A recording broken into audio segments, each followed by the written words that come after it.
In the late fall of 2022, I set out on a solo road trip through rural Pennsylvania, a journey meant to clear my mind before starting a new job. The plan was simple: drive through the countryside, take in the sights, and stay at a few roadside motels along the way. But one night, after getting lost in a dense stretch of forest, I found myself on an unfamiliar road with no service and a rapidly depleting gas tank. Just when I started to panic, I spotted a small wooden sign barely visible under the glow of my headlights. It read, "Black Hollow, 3 miles ahead." I had never heard of Black Hollow before, but with no other options and the fuel gauge blinking, I decided to follow the road. As I drove, the forest on either side of me grew denser. The trees gnarled and twisted as if they had been reaching for something long lost. The road was barely maintained, cracked pavement littered with fallen leaves. My headlights barely cut through the fog rolling in, thick and unnatural. Then I saw the first house. It was small, wooden, with a sagging porch and darkened windows. As I drove further, more houses appeared, all in similar states of decay. The whole village looked abandoned, but as I reached the center of town, my stomach twisted because the lights were on. Faint yellow glows flickered through dust-covered windows, casting eerie shadows, yet there were no people, no movement, no sound, just rows of old houses with doors slightly ajar, swaying in the cold breeze. The gas station I had been hoping for was nothing more than an empty lot, a rusted sign swinging above a collapsed roof. I pulled over near what looked like an old general store. The door was wide open, swaying gently. Inside, the shelves were still stocked. Dust-covered cans, old newspapers and outdated brands, long discontinued. A single cash register sat on the counter, open and empty. I called out, my voice sounding hollow in the vast silence. No answer. Then I heard it, a faint whisper. At first I thought it was just the wind, but the sound shifted, like someone speaking just out of earshot. I stepped outside, scanning the street. Nothing, but when I turned back to my car, my breath caught in my throat. The driver's side door was open. I knew I had shut it. My keys were still in my pocket. My hands trembled as I walked toward the car, peering inside. The rear-view mirror had been turned. It was facing the back seat. My chest tightened. I reached for the door handle, trying to ignore the ice-cold fear crawling up my spine. Just as I touched the handle, a loud knock came from inside the store. I spun around, my pulse hammering. The door to the general store, which had been opened seconds ago, was now shut. The whispering returned, closer now, coming from behind the glass. It was low, rhythmic, like chanting. I didn't stay to find out what they were saying. I yanked the car door open, jumped inside, and locked every door.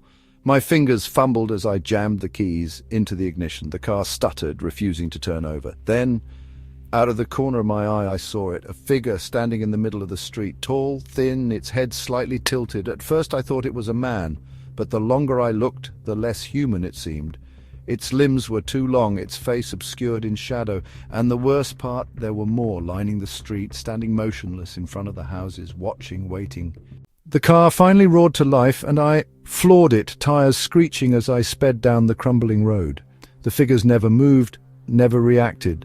But as I glanced in the rear-view mirror, I saw something that still haunts me. The entire village had gone dark. The lights, once flickering behind the windows, had vanished all at once, like the town had never been there at all. I didn't stop driving until I reached the next town, an hour away.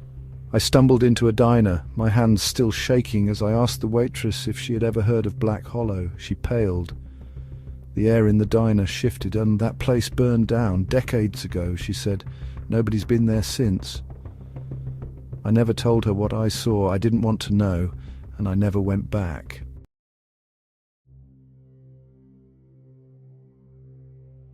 In the spring of 2023, I took a weekend drive through the Appalachian Mountains, following winding back roads that cut through dense forests and forgotten towns. The air was crisp, the trees swayed gently in the wind, and for the first time in weeks, I felt at peace. That feeling didn't last. Late in the afternoon, I realized I'd taken a wrong turn. My GPS flickered and froze, refusing to update. The road narrowed, the trees crowding closer, their twisted branches blocking out the sunlight. Then, out of nowhere, a single wooden sign appeared on the roadside. I hadn't seen Willowbrook on any map, but something about it felt familiar, Like I had heard the name before, maybe in a story or a dream I had long forgotten. With no other options, I followed the road, hoping I'd find a way back to the main highway. After a few more miles, the trees parted, revealing a village that shouldn't have been there. It wasn't abandoned. There were houses, storefronts, even a gas station, but something was off. The buildings looked too perfect, like they had been placed there recently, their paint fresh, their windows spotless. The streets were empty, no cars, no people, just absolute stillness. I slowed to a crawl, my eyes scanning the storefronts. Then I saw the house, a two-story Victorian, white with dark shutters, sitting at the very end of the road. The moment I saw it, a chill ran down my spine. It looked exactly like the house my grandmother used to describe in her bedtime stories, an old family home long forgotten. But that was impossible. She had made up those stories, hadn't she? I parked in front of the house without thinking, drawn to it like I was being pulled by something unseen. The porch steps creaked as I climbed them, and before I could knock, the door swung open on its own. Inside, the air was stale, thick with the scent of dust and something else, something rotting. The furniture was arranged neatly, untouched, but everything felt wrong, like a place that had been set up to look lived in but hadn't been touched in years. I walked deeper inside, my footsteps muffled by an old rug. Then I saw it, a framed photo on the mantel. It was a picture of my grandmother, standing in front of this very house. I stumbled back, my breath catching in my throat. My hands shook as I grabbed the frame, staring at the faded image. It wasn't possible. She had never lived here. This house wasn't real. It couldn't be. Then I heard the sound, a whisper. It came from upstairs. It wasn't the wind, it wasn't the house settling, it was deliberate. A voice I couldn't quite make out. I turned toward the staircase, my body moving before my mind could stop me. Each step groaned under my weight as I climbed higher, the whisper growing clearer. It was calling my name. At the top of the stairs there was a single hallway lined with doors. The last one on the left was slightly open, revealing a sliver of darkness. My heart pounded against my ribs, but I pushed forward. Slowly I reached for the doorknob and nudged the door open. The room inside was identical to my grandmother's bedroom, the same quilted bedspread, the same rocking chair by the window, the same antique mirror hanging on the wall. But there was one difference. Someone was sitting in the chair. I couldn't see their face, only their silhouette. Their head tilted slightly, as if listening. My breath hitched as I took a slow step closer. The air around me felt heavy. The whispering had stopped. Then the figure moved, not like a person, not naturally. Jolted, twitched. I tried to run, but the door slammed shut. A rush of cold air hit me as I stumbled back, my body pressing against the wall. The rocking chair creaked as the figure slowly rose, its head turning toward me. My mind screamed at me to look away, to shut my eyes, but I couldn't. And then I saw its face. It was my grandmother, but wrong. Her skin was pale and stretched too thin. Her eyes were wide, too wide, as if they had been painted on. And her mouth was moving, but no sound came out, just that whisper. The walls around me began to ripple, the furniture blurred, shifting like a mirage. The air turned thick, suffocating. The thing wearing my grandmother's face tilted its head back and grinned. And then I was outside, standing in front of my car, gasping for breath. My heart felt like it was about to explode. I turned to look at the house. It was gone, just an empty lot, overgrown with weeds. No house, no town, just a cracked, deserted road stretching into the trees. I never found Willowbrook again. No records of it exist. No maps show its location. But sometimes, late at night, when the wind howls outside my window, I swear, I hear it, a whisper calling my name.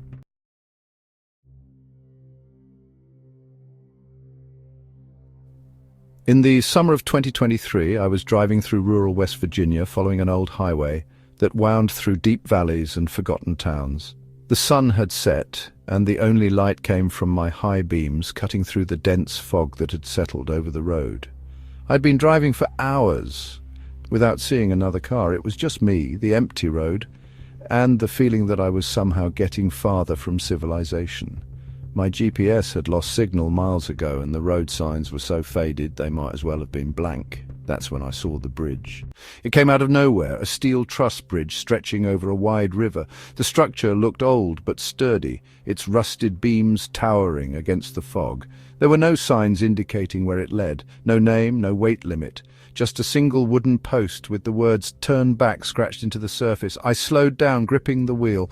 Something about the bridge unsettled me. The road leading onto it was cracked, overgrown at the edges, like no one had driven across in years, but I had no choice. Turning around meant backtracking for miles, and my gas tank was already running low. I took a deep breath and pressed forward. The second my tires hit the bridge, the air changed. The fog thickened, swirling unnaturally around my car. The hum of my engine seemed muffled, like the air itself had swallowed the sound. My headlights barely pierced the darkness ahead. The river below should have been visible through the metal railings, but when I looked over the edge, I saw nothing. Just a vast, endless void stretching beneath me. Halfway across, my radio turned on by itself. Static at first, crackling through the speakers. Then a voice, a whisper. Too distorted to understand. The hairs on the back of my neck stood up. My fingers tightened on the wheel as I glanced at the dashboard. The fuel gauge was dropping rapidly, faster than it should. The whisper on the radio turned into laughter.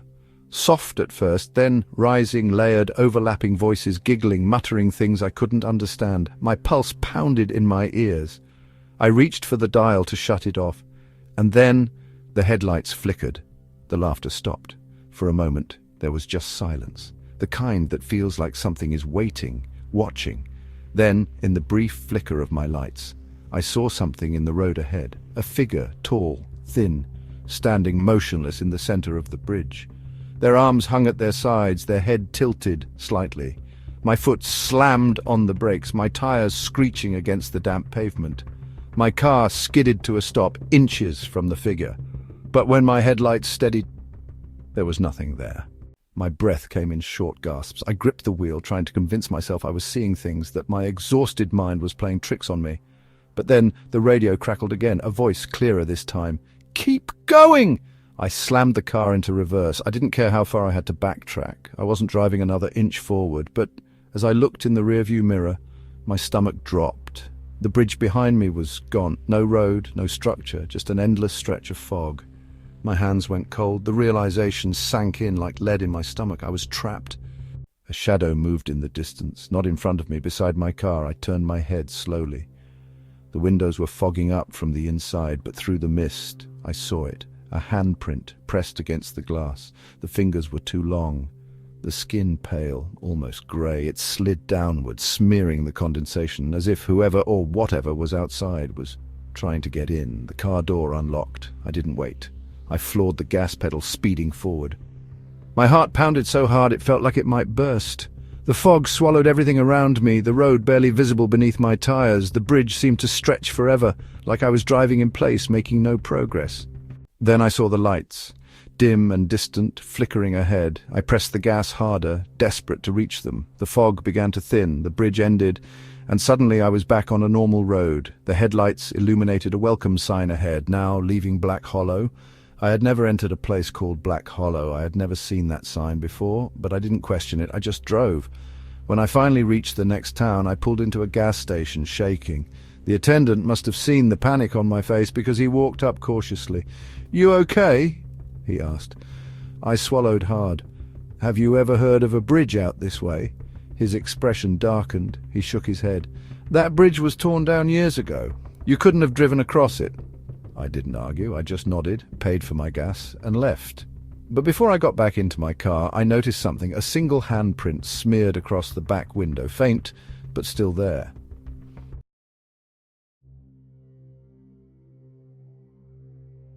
Some roads lead to places that shouldn't exist.